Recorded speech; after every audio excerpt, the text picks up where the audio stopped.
Add કરી છે, જેમ કે લેટેસ્ટ અત્યારે મારી એડ ચાલતી જોઈ હોય તો હિમાલયાની છે, સ્પ્રેની, KTMની છે, અને મારી લાસ્ટ સિરિયલ હતી પ્રોફેસર પાંડે કે પાંચ પરિવાર, તો તમે જોયું હોય તો દંગલ ચેનલ પર, ને એની પહેલા હતી સોની ચેનલ પર યે ઉન દિનોं की बात है. જતીનના કેરેક્ટરમાં તમે બધા મને ઓળખો. મારું નામ દેવાંગ તન્ના છે. હું બેસિકલી સુરતથી છું નાનપણથી, ને નાનપણથી મારું એક સપનું હતું કે મારે એક્ટર બનવું છે, મારે હીરો બનવું છે. મારી લાસ્ટ મૂવી હતી ધ ગ્રેટ ઇન્ડિયન ફેમિલી, જે તમે હમણાં જ લાસ્ટ મંથ આવેલી સિનેમાઘરોમાં જઈને જોયું હશે. એની પહેલા મલંગ મૂવી. તો આવી રીતે મેં ધીરે ધીરે મારા સપના પૂરા કરું છું અને આગળ બી પૂરા કરતો રહીશ. મને એક્ટિંગનો કીડો એવું કહેવા જઈએ તો નાનપણથી જ હતો, જેમાં તમારે આના માટે ભણવું પડે, તમારે જાણવું પડે. થિયેટરમાં પહેલા કહું તો સ્ટેજ સાફ કરતો, ચા વેચતો, પ્રોમ્પ્ટ આપતો ડાયલોગના, ઘરે સમજાવ્યું, ઘરે મમ્મી સાથે લડ્યો કે ના મારે જવું જ છે, મને 2 વર્ષનો ટાઈમ આપો, 3 વર્ષનો ટાઈમ આપો, હું કંઈક કરીને બતાવ્યું. વીર નર્મદ સાઉથ ગુજરાત યુનિવર્સિટીમાં મેં નાટક કરેલું, એમાં મારો પહેલો નંબર આવેલો. એક પાત્રે અભિનય કરેલું, એમાં બી મારો સેકન્ડ નંબર આવેલો. जो संघर्ष की राह चलता है वही संसार को बदलता है, जो रात में जंग जीतता है वही सूरज बनकर निकलता है. હું છું સતીશ દેવડિયા, તમારું સ્વાગત છે સંઘર્ષથી સફળતા શોની અંદર. આજે તમને એવા વ્યક્તિ સાથે હું મુલાકાત કરાવીશ કે આપણે ઓલમોસ્ટ ટીવીના પડદા ઉપર જોતા હોઈએ છીએ ઘણા બધા એક્ટરોને, અને ઓલમોસ્ટ આપણી સાથે અહીંયા લાઈવ છે કે જે સુરતની અંદર એક નાના ઘરની અંદરથી એમને શરૂઆત કરેલી અને નાની ઉંમરથી ઘણી બધા પ્રયત્નો કરીને આજે એ ફિલ્મ જગતની અંદર જે આપણું કહેવાય છે ફૂલ મુંબઈ સિટી, તો એ મુંબઈ સિટીની અંદર આજે એમનું ખાસું એવું નામ છે અને એક એક્ટર તરીકે એમની આજે ભૂમિકા નિભાવે છે. અને એવા વ્યક્તિ સાથે, કેમ કે એને ઘણી બધી એડ્સ, ઘણી બધી સિરિયલ, ઘણી બધા મૂવી પણ કરેલા છે અને સારા એક્ટરો સાથે પણ એ હાલમાં કામ કરે છે. હાલમાં એમના મૂવી છે મલંગ છે, ધ ગ્રેટ ફેમિલી મૂવી છે, એમની સાથે વિકી કૌશલ સાથે પણ એમને કામ કરેલા છે. તો ઘણા બધા એક્ટર્સો સાથે પણ એમને કામ કરેલું છે. તો આપણા શોની અંદર એમનું આપણે સ્વાગત કરીએ અને એમની આગળથી આપણે થોડું કંઈ જાણીએ અને એમને મુલાકાત કરીએ. તો હું એનું સ્વાગત કરી મિસ્ટર દેવાંગ તન્ના. દેવાંગભાઈ, તમારું સ્વાગત છે આપણું સંઘર્ષથી સફળતા શોની અંદર. Thank you. આપણા દર્શકોને દેવાંગભાઈ તમારો સંક્ષિપ્તમાં થોડો પરિચય આપી દો. મારું નામ દેવાંગ તન્ના છે. હું બેસિકલી સુરતથી છું નાનપણથી, ને નાનપણથી મારું એક સપનું હતું કે મારે એક્ટર બનવું છે, મારે હીરો બનવું છે. તો મેં નાનપણથી જ પ્રયત્ન શરૂ કરી દીધેલા. મેં 10મામાંથી સ્ટેજ શો કરતો હતો, પછી મેં કોલેજ સાથે થિયેટરો કર્યા છે આપણે અહીંયા સુરતમાં. પછી મને એમ થયું કે હવે આગળ વધવું જોઈએ. પછી હું ગયો બોમ્બે. મને અત્યારે હાલમાં 8-9 વર્ષ થઈ ગયા છે. મેં એડ કરી છે, જેમ કે લેટેસ્ટ અત્યારે મારી એડ ચાલતી જોઈ હોય તો હિમાલયાની છે, સ્પ્રેની, KTMની છે, અને મારી લાસ્ટ સિરિયલ હતી પ્રોફેસર પાંડે કે પાંચ પરિવાર, તો તમે જોયું હોય તો દંગલ ચેનલ પર, ને એની પહેલા હતી સોની ચેનલ પર યે ઉન દિનોं की बात है. જતીનના કેરેક્ટરમાં તમે બધા મને ઓળખો જ છો. અને મારી લાસ્ટ મૂવી હતી ધ ગ્રેટ ઇન્ડિયન ફેમિલી, જે તમે હમણાં જ લાસ્ટ મંથ આવેલી સિનેમાઘરોમાં જઈને જોયું હશે. એની પહેલા મલંગ મૂવી. તો આવી રીતે મેં ધીરે ધીરે મારા સપના પૂરા કરું છું અને આગળ બી પૂરા કરતો રહીશ. ને આ એક 8 વર્ષમાં મેં બસ આ પહેલું કે બીજું પગથિયું ચડ્યું છું. ઓકે દેવાંગભાઈ, તમને આ ટૂંકમાં શું કહેવાય કે આપણે ફિલ્મ જગતની અંદર એક્ટિંગનો કીડો તમને ક્યારથી આવી ગયો? મને એક્ટિંગનો કીડો એવું કહેવા જઈએ તો નાનપણથી જ હતો, ને પછી ધીરે ધીરે આપણે જેમ કહેવાય ને કે પહેલા કેવું હતું, પપ્પા બહુ કે પછી આપણને જોવા લઈ જાય મૂવી. ત્યારે મેં મોટા પડદા પર મૂવી જોયું, હીરોની એન્ટ્રી જોઈ, અરે તો મને એમ થયું કે મારે હીરો બનવું છે. પહેલા મને એવું નહીં હતું કે એક્ટર હોય, આર્ટિસ્ટ હોય, આમાં બી આવું થાય, મારે હીરો બનવું છે. એ ધીરે ધીરે આગળ ગયો તો મને ખબર પડી કે આ બી એક ડિફિકલ્ટ ફિલ્ડ છે ને, આ એક પ્રોગ્રેસિવ ફિલ્ડ છે, જેમાં તમારે આના માટે ભણવું પડે, તમારે જાણવું પડે કે આમાં ભણવું પડે. આના બી હોય કે એમાં 9 રસો આવે, ટેકનિકલ ફિલ્ડ આવે, આમાં તમારે ઇનર મોનોલોગ આવે, પ્રેગ્નન્ટ પોઝ આવે. આ બધી જો ટેકનિકલ લેંગ્વેજ છે, POV છે, એ બધું મને કંઈ ખબર નહીં હતી. પણ ધીરે ધીરે પછી 10મા પછી મેં ટ્રાય કરી, થિયેટર જોઈન કર્યું. થિયેટરમાં પહેલા કહું તો સ્ટેજ સાફ કરતો, ચા વેચતો, પ્રોમ્પ્ટ આપતો ડાયલોગના. પછી મેં નાનું કેરેક્ટર કર્યું થિયેટરમાં. ત્યાર પછી મને એવું થયું કે હવે અહીંયા એટલું છે નહીં, હજુ આગળ વધવું જોઈએ. કેમ કે અહીંયા હું મતલબ એક હોય ને કે બાઉન્ડ્રીમાં કમ્ફર્ટ લેવલમાં જ હતો. બરાબર છે. પછી હું ઘરે સમજાવ્યું, ઘરે મમ્મી સાથે લડ્યો કે ના મારે જવું જ છે, મને એવું હોય તો 2 વર્ષનો ટાઈમ આપો, 3 વર્ષનો ટાઈમ આપો, અચ્છા, હું કંઈક કરીને બતાવીશ. પછી હું ગયો. ત્યાં બી બોમ્બેમાં બી ઘણી બધી ડિફિકલ્ટીઝ હતી, કેમ કે એકલા બીજા સિટીમાં જવું સપોર્ટ વગર વિચાર તો બહુ સારો લાગે. બરાબર છે, પણ કરવો બહુ અઘરો હોય છે. હા.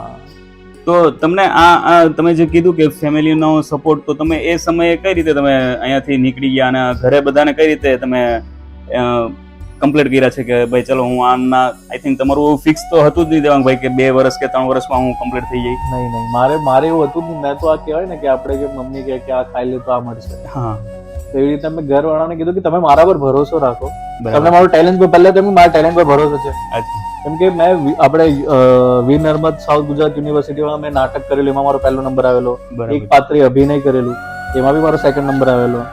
તો એ લોકોને પહેલેથી હતું કે આમાં કરે છે સારું, પણ એ લોકોને ટેન્શન હતી કે ત્યાં એકચ્યુઅલી ફિલ્મ ઇન્ડસ્ટ્રી એવી છે કે જેટલી સારી છે એટલે એના ખરાબ સાઈડો બી છે.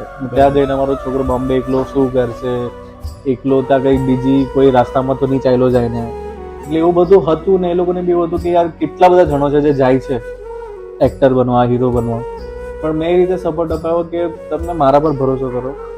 બરાબર છે. તમે મને 3 વર્ષનો ટાઈમ આપો, એ તો મેં એમ જ કીધેલું, મને ખાલી મારા પર ભરોસો. અચ્છા, તમને ખુદના પર કોન્ફિડન્સ હતો? હા, મને ખુદના પર ભરોસો હતો કે હું કંઈક ને કંઈક તો ત્યાં જઈને આ ફિલ્ડમાં કરી દઈશ. બરાબર છે. તો અત્યારના સમયમાં જોઈએ કે દેવાંગભાઈ કે અહીંયાથી સમજો કે આઈ થિંક રેશિયો 100 લોકો છે જે હીરો એક્ટર બનવા ગયેલા છે, તેમાંથી કેટલા લોકો એવું હોય છે કે જે સક્સેસ થાય છે? આમાં તો રેશિયો અગર આપણે પહેલેથી જોવા જઈએ તો આમાં તો હાર્ડલી 2 કે 3% જ હોય છે, પણ બાકી એ લોકોના ઈરાદા ઉપર હોય છે. મને તો એવું માનવું છે 100 માંથી 100 બી અગર રહે ને તો ગમે ત્યાં એવું, હા હું એવું કહી શકું કે બધા કોઈ સુપરસ્ટાર નહીં બને. હા, પણ કોઈક સિરિયલમાં, કોઈ એડમાં, કોઈ પ્રોડક્શન હાઉસમાં કે કોઈક એડી તરીકે ડિરેક્શન ફિલ્ડમાં તો કરી શકે છે. કેમ કે અત્યારે અમારી ફિલ્ડમાં એવા ઘણા બધા લોકો છે જે એક્ટર બનવા આવેલા, પણ અત્યારે ડિરેક્શનમાં ચાલ્યા ગયા, કોઈ પ્રોડક્શનમાં ચાલ્યા ગયા. તો એ લોકોનું મેઇન છે કે અમારે આ ક્રિએટિવ ફિલ્ડ સાથે જોડાઈ રહેવું છે ગમે તે રીતે. ઓકે, તો 100 માંથી 100 રહી શકે, પણ હવે એ લોકોના ઈરાદાઓ અને એ લોકોના પેશન્સ લેવલ એવા હોવા જોઈએ કે હાર નહીં માનવી જોઈએ. બરાબર છે. તો તમે તમારું જે મેન સમજો કે આમાં ઓડિશન બી તમારા હોય છે, બરાબર ને? તો તમારું ફર્સ્ટ ઓડિશન તમે કઈ એજમાં તમે આપેલું હતું? મેં મારું ફર્સ્ટ ઓડિશન આમ જોવા જોઈએ તો બોમ્બેમાં 21 કે 22 વર્ષનો હતો ત્યારે મેં પહેલું ઓડિશન આપેલું. ને ત્યારે બી મને ખબર છે કે નર્વસનેસ જે હોય ને આપણે, હા, હાર્ટબીટ આમ કરે તો આમ બી કરવાની જરૂર નહીં હતી. અહીંયા લગીને આમ સંભળાવે, ટેમ્પરેચર આવી ગયું, પરસેવો અહીંયાથી, મતલબ એસી રૂમ, ઓડિશન આખો એસી રૂમ હતો તો બી આમ પરસેવો છૂટે. કેમ કે પહેલું ઓડિશન હતું અને પેલું થાય ને કે એક તો નવું બધું આપણા માટે અલગ. ઓડિશન રૂમ એકચ્યુઅલી એવું ના હોય કોઈ ખાલી હોય, એક તો કેમેરામેન, ઘણા બધા લોકો, ઉપરથી જે આપણી સાથે જે કોમ્પિટિટિવ એ ઓડિશન સામે હોય, ઓડિશન આપવા સેમ ઓડિશન આપવા આવેલા હોય, જે કોમ્પિટિટિવ હોય આપણા, એ બધા ઉભા રહીને જોતા હોય કે હવે શું કરશે. એક જાતનો આપણા આગળ ડર બી હોય, ઘણા બધા લોકો જોવે છે તો શું થશે, હું કઈ રીતે બરાબર કરી શકીશ. થિયેટરમાં તો કેવું હોય ને, થિયેટરમાં તો તમારી સીટ દૂર હોય, બરાબર, અમુક તો એવું હોય કે મને દેખાતું જ નહીં આગળ શું છે, કે મેં નીચે બધા બેઠેલા અંધારું હોય, બરાબર. પણ ઓડિશન રૂમમાં તો બધી લાઈટ ને આ કેમેરો ને પાછળ અહીંયા 10-15 લોકો, બરાબર. તો એ તમારું ફર્સ્ટ જે ઓડિશન હતું તો એમાં તમે ફર્સ્ટ ટાઈમ સિલેક્શન થઈ ગયું હતું તમારું? નહીં, મેં ભૂલ બી કરેલી, મેં એમાં ડાયલોગ બી ભૂલી ગયેલો, એવું નથી. પણ એવું હતું કે મને એક્સપિરિયન્સ થી આવ્યું. એમાં એવું નથી, જો આ એક ઓડિશન એવું છે કે આમાં કટ ભૂલી જાવ તમે, કટ થઈને પાછું ટેક, ટેક એ એડિટ થઈ જાય. મારું પહેલું જે ઓડિશન મેં ક્લિયર કરેલું એ હતું 6 મહિના પછી. અચ્છા, બરાબર. 6 મહિના પછી મેં 6 મહિના લગીને મેં ઓડિશન જ આપ્યા. અચ્છા, તો તમે એ 6 મહિના સુધી કન્ટિન્યુ ઓડિશન આપ્યા? ઓડિશન એ બી તો તમને કામ તો મળ્યું જ નહીં હતું? નહીં. તો તમને એ 6 મહિના પછી મળી ગયું હતું કામ પાછું કે? 6 મહિના પછી પહેલી એડ મળી, એ એડ મહિના એના પછી પાછા મેં 3-4 મહિના આવ્યા પછી મને સિરિયલ મળી મરાઠી. અચ્છા, તો આઈ થિંક તમારી વર્ષ દિવસની જર્ની રહી કે પછી તમારી સિરિયલ સ્ટાર્ટ હા, અને ત્યાં લગીનો મેં તો મતલબ 600-700 ઓડિશન મેં આપી દીધેલો. અચ્છા, હા. તો તમે એટલા 600-700 ઓડિશન આપી દીધા તો એ સમયે તમને એવું ના થયું કે યાર આ તો બહુ ડિફિકલ્ટ છે, બહુ તકલીફદાયક છે ને ચાલ નહીં ભાઈ પાછા આપણે હોમ ટાઉન જયા જઈએ ને મસ્ત કઈ જોબ કરી લઈએ, એવું તમને વિચાર નહીં આવ્યો? જો વિચાર તો બહુ બધા આવેલા, મતલબ 1 વર્ષ 2 વર્ષ 3 વર્ષ, મને અત્યારે 9 વર્ષ થઈ ગયા. મને હજી બી ગમે ત્યારે એમ થાય કે મારા જે બધા ફ્રેન્ડ હતા કોલેજના એ તો મસ્ત MCA કરીને કોઈ IT ફિલ્ડમાં છે, બધા પહોંચી ગયેલા, પણ મેઇન હતો મારી અંદરનો કીડો અચ્છા, કે મારે ગમે તે થાય મારે આ ફિલ્ડમાં જ રહેવું છે. એટલે મને એવું બી થયું છે કોઈક વાર કે આમાં છે પાર્શિયાલિટી બી થાય, એવું નથી તમે ગમે તેટલા સારા હો પણ ત્યાં પાર્શિયાલિટી થાય જ કોઈ બી ફિલ્ડમાં. ત્યારે મને એવું હતું, પણ ત્યારે મને ખાલી એટલું હતું હું કરીશ, મને મારા પર તમારો ટૂંકમાં જીવનનો જે તમારો ગોલ છે, લક્ષ્ય છે, તમારું ફાઇનલ હતું એટલે તમે કન્ટિન્યુ ટુ એમની પાછળ રહ્યા. હા, એમાં હું રહીડો બી છું કે યાર મારું જ કેમ નથી થતું.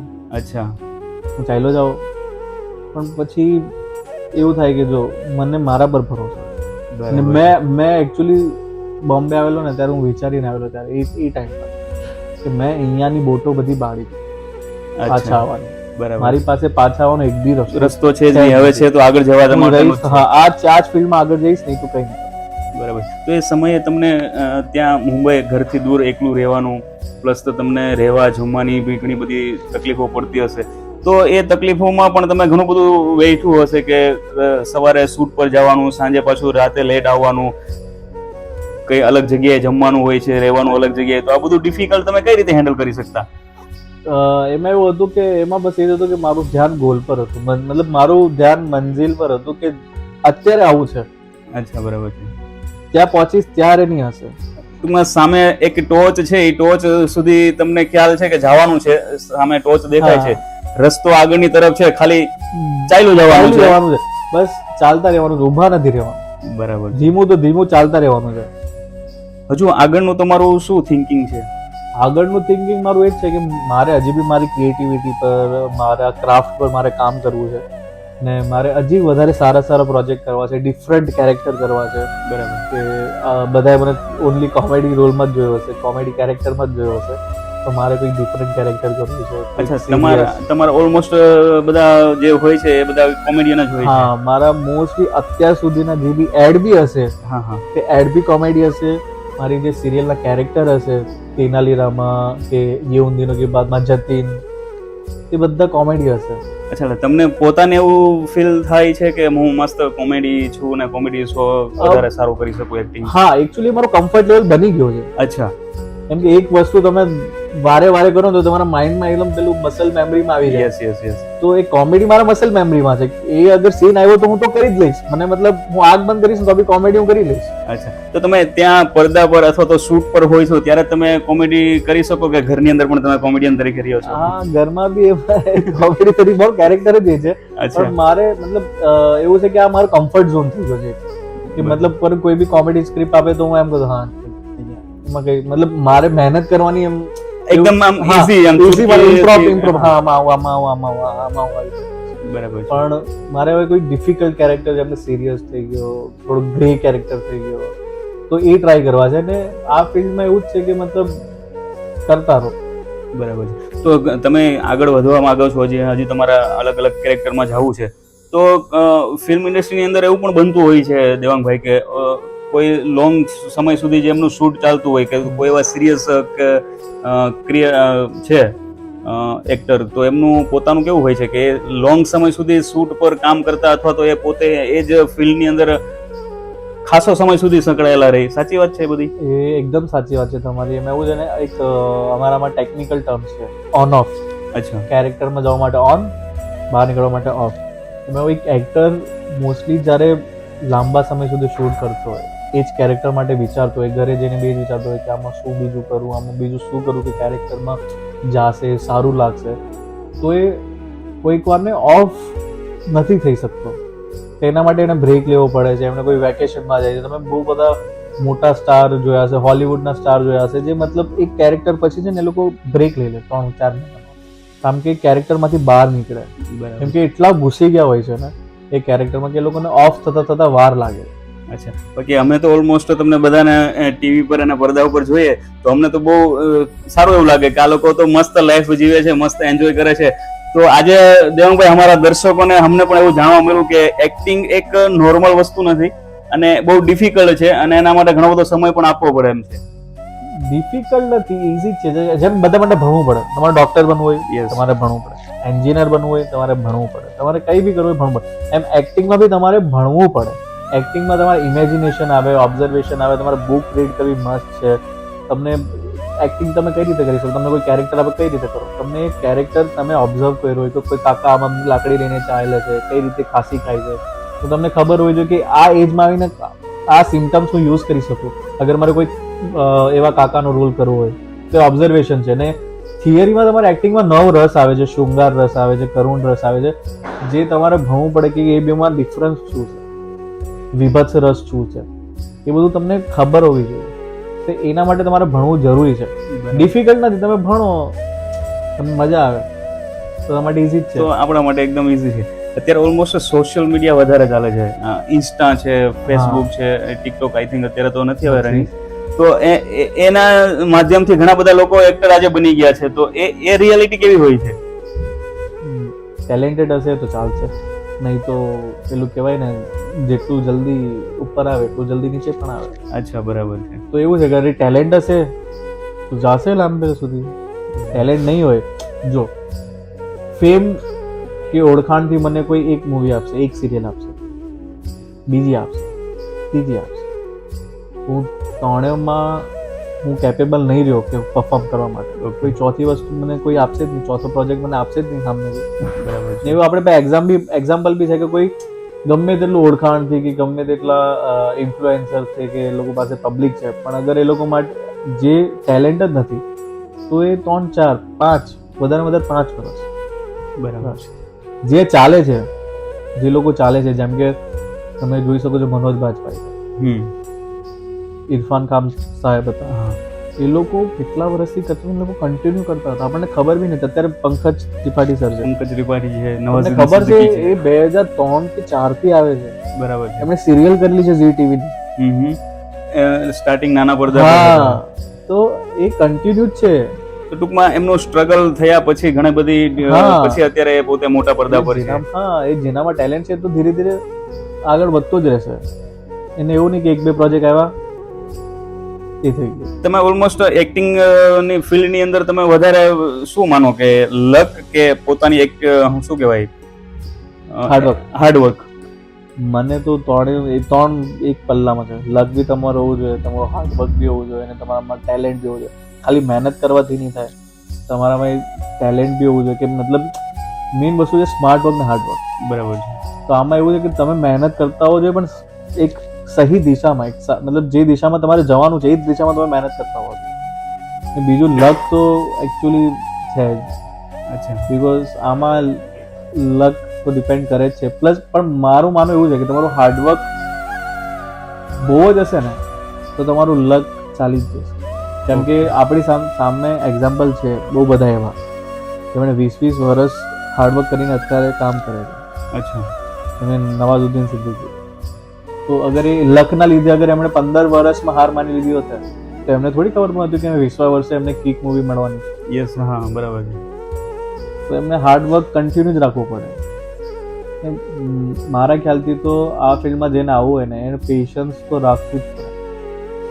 તો દેવાંગભાઈ, તમારી જે જર્ની છે બહુ સારી પણ રહી છે અને થોડીક તકલીફવાળી પણ રહી છે.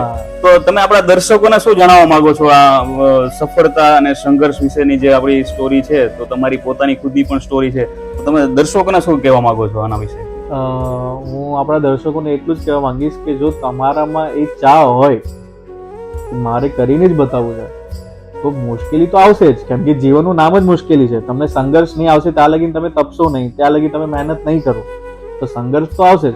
પણ આપણને સંઘર્ષથી લડવાનું છે એ જરૂરી છે જો તમારે મેળવવું હોય તો. એટલે હું એટલું કહેવા માંગીશ કે જો સંઘર્ષ છે તો જીત છે, સંઘર્ષ નથી તો એમાં હાર જ છે. ઓકે દેવાંગભાઈ, તો આજે દેવાંગભાઈ તમારી સાથે મુલાકાત કરી અને અમને અને અમારા દર્શકોને પણ ઘણું બધું જાણવા મળ્યું છે તમારે આગળથી. અધરવાઇઝ એક્ટિંગ ફિલ્ડ છે કે અધરવાઇઝ કોઈ બી બીજી ફિલ્ડ છે, પણ એની અંદર તમારે તપવું તો પડશે અને મહેનત બી ખાસી કરવી પડશે. તો ઘણું બધું આપણા દર્શકોને પણ જાણવા મળ્યું ને તમારો એટલો કિંમતી સમય તમે આપ્યો ધરણભાઈ, આના માટે ખૂબ ખૂબ ધન્યવાદ. Thank you. આપણે મિત્રો પાછા નેક્સ્ટ એપિસોડમાં નવા વ્યક્તિ સાથે, નવા ચહેરા સાથે ટૂંક સમયમાં જ મળીશું. બાકી દેવાંગભાઈ, હાર ના માનને વાળા જીતીને બતાવીશું.